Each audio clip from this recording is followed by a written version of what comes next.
নমস্কার,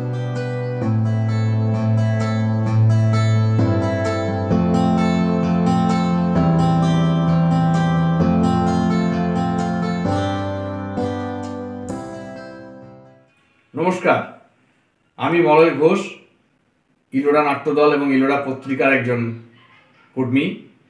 খুব আনন্দের সঙ্গে জানাচ্ছি যে আগামী 25, 26, 27 ফেব্রুয়ারি কালীঘাট মুক্তাঙ্গনে এবং 4, 5, 6, 7 মার্চ কালীঘাট মুক্তাঙ্গনে সুভাষগ্রাম আবির্ভাব থিয়েটার দুটি পর্যায়ে নাট্য উৎসবের আয়োজন করেছে।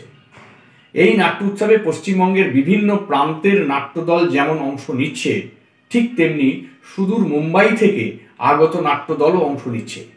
আমার মনে হয় বাংলা নাট্যের প্রচার এবং প্রসারের ক্ষেত্রে এই নাট্য উৎসব অত্যন্ত জরুরি একটি পদক্ষেপ। আমার মনে হয় বাংলা নাট্যের ক্ষেত্রে এই ধরনের পদক্ষেপ খুব কম দেখা যায়, যা সুভাষগ্রাম আবির্ভাব থিয়েটার নিয়েছে। আপনারা সকলে সুভাষগ্রাম আবির্ভাব থিয়েটারের পাশে দাঁড়ান।